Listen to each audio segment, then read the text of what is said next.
അപ്പം അങ്ങനെ ഞാൻ നമ്മുടെ കൃഷി ഓഫീസറുടെ അടുത്ത് ചോദിച്ചപ്പോൾ അദ്ദേഹം ഓരോരോ കാര്യങ്ങൾ പറഞ്ഞ് അതിന് ഡെവലപ്മെൻ്റ് ആക്കാൻ വേണ്ടിയിട്ടുള്ള പരിപാടി പറഞ്ഞു തന്നു.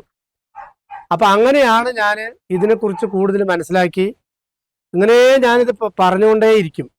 അപ്പം അങ്ങനെയാണ് പിന്നെ ഈ അസുഖത്തിനെ കുറിച്ചൊക്കെ പറഞ്ഞത് കേരള കൗമുദിൽ, അങ്ങനെ യൂട്യൂബിൽ, പത്രവാർത്ത, ദൃശ്യമാധ്യമങ്ങളിലൂടെയാണ് ഇത് മൊത്തം കേരളത്തിലല്ല ഇന്ത്യയിൽ ലോകമെമ്പാടും അറിയാനുള്ള കാരണം ദൃശ്യമാധ്യമങ്ങളിലൂടെ തന്നെയാണ്. അങ്ങനെ ആളുകൾ എന്നെ സമീപിച്ചു, ഞാൻ അരി അവർക്ക് കൊടുക്കാൻ തുടങ്ങി. അപ്പം ഞാൻ ഉദാഹരണത്തിന് ഒരു 300 റുപ്യക്ക് അരി ഞാൻ കൊടുക്കുകയാണെന്നുണ്ടെങ്കിൽ അവർ 600-700 റുപ്യക്ക് കൊടുക്കണം. ഇടനിലക്കാർ ഒരുപാട് നമ്മളെ എന്താ പറയുക, നമ്മൾക്ക് ഉൽപ്പാദിപ്പിക്കുന്ന കർഷകന് വരുമാനമില്ല, പക്ഷെ ഇടനിലക്കാർക്ക് വരുമാനമായി. ചൂഷണം ചെയ്യുക എന്ന് പറയില്ലേ. അപ്പം ഞാനിങ്ങനെ ആലോചിച്ചു, എന്തിനാണ് ഇപ്പം ഞാൻ ഇത്ര കഷ്ടപ്പെട്ടിട്ട്. നമ്മൾ പിന്നെ ലളിതമായിട്ടുള്ള ഒരു ജീവിതമാണ്, ഹറിബറിയുള്ള ജീവിതമില്ല, ആഡംബര ജീവിതവുമില്ല. അപ്പം ഞാനിങ്ങനെ ആലോചിച്ച് അങ്ങനെ ദൃശ്യമാധ്യമങ്ങളിലൂടെ മൊത്തം പരസ്യം ചെയ്ത് അങ്ങനെ ഓരോരോ പിന്നെ എന്താ പറയുക, യൂട്യൂബിലും മറ്റുള്ളതിലൊക്കെ ചെയ്തിട്ട് അങ്ങനെയാണ് ഇത് ഇങ്ങനെ രൂപമാത്തൂര് പറഞ്ഞിട്ട് അറിയാൻ തുടങ്ങിയത്.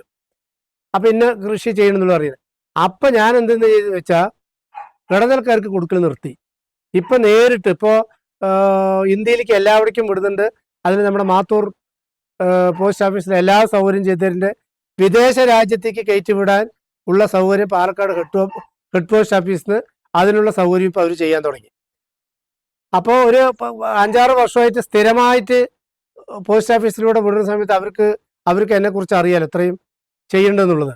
അങ്ങനെയാണ് ഇടനിലക്കാരില്ലാതെ ഡയറക്റ്റായിട്ട് ഇപ്പോൾ ഈ സാധനം ഇപ്പോൾ ഇത് 1 കിലോനാണ്. ഇതിപ്പോൾ 1 കിലോ 300 രൂപ വിലയാണ്.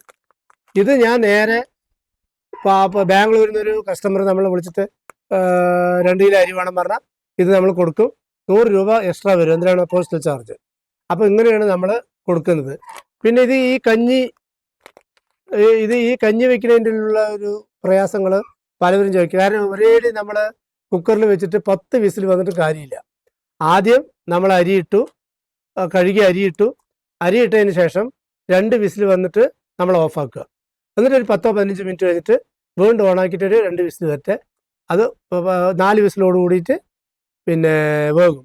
അപ്പോൾ പിന്നെ അതിന് ശേഷം ചെറുപയർ, പിന്നെ ഒരു നുള്ളു ജീരകം, കുറച്ച് വെന്തയം, ഒരു ചെറിയ ഉള്ളി, ഇതാണ് ഫസ്റ്റ് ഇട്ട് നമ്മൾ വേവിക്കേണ്ടത്. അതിന് ശേഷം തേങ്ങാപ്പാൽ ഒഴിച്ചിട്ട് ചുട്ട പപ്പടവും മറ്റുള്ളതായിട്ട് കഴിക്കുക.